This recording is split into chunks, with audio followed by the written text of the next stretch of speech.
Welcome to Adulting with Joyce Pring. Watch the full video of this episode on my channel, www.youtube.com/JoycePringTV. And if you want to level up your adulting game, check out joycepring.com/collections for my digital products and courses. I was wondering, what were the things that were running through your head that gave you the courage to actually step out of the box and your comfort zone to try and pursue a path that was completely out of what you had or what your parents had in mind or what your family had in mind, what your friends had in mind on what success looked like? Because I think a lot of young people have that dilemma now, like they want to be successful. They want to do something purposeful in their lives, but they're constricted by this feeling that I am not going to please the people that I love. I am not going to follow a path that is known to be the way to get to the successful point that everybody talks about. What gave you that courage, and what were the things that were running through your head at that time?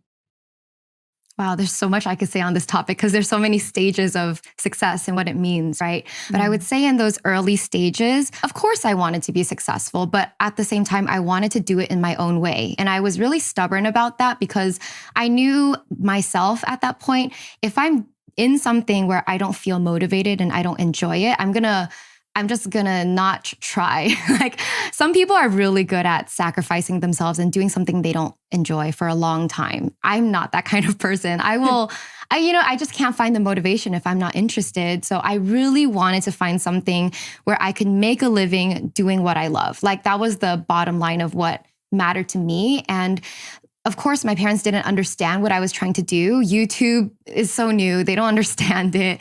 And ultimately, you have to think from the perspective of, say, your parents. They just want you to be safe. They want you to be successful.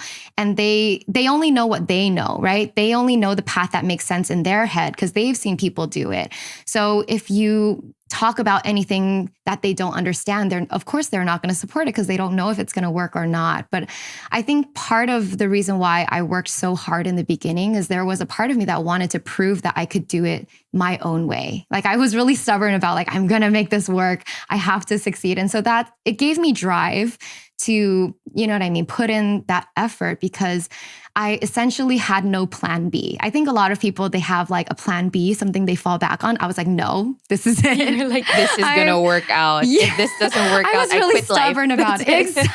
Pretty much. I think I was really driven because I don't know. I just had that deep, like, I'm going to make this work. It's more that I trusted that I could find a way to do something that I loved while making a living. Because I think I wanted to break some people's beliefs. Some people don't believe it's possible, right? I was like, no, like it must be possible. Like I saw enough examples out there of that being possible. So I wanted to do that for myself.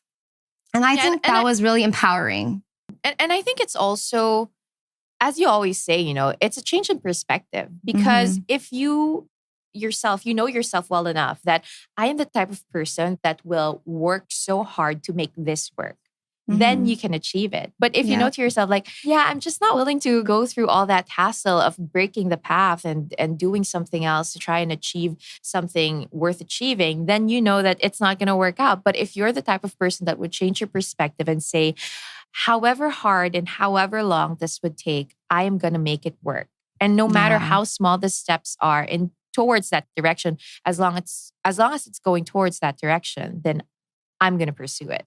Yeah, so much of it, I had to do so much work for my mindset in those early years. I think believing in yourself is like the number one most important thing in creating your dream life. You have to believe in yourself. And you said it exactly perfectly because one of my affirmations back then was like, no matter how hard it is, I'm going to make it, right?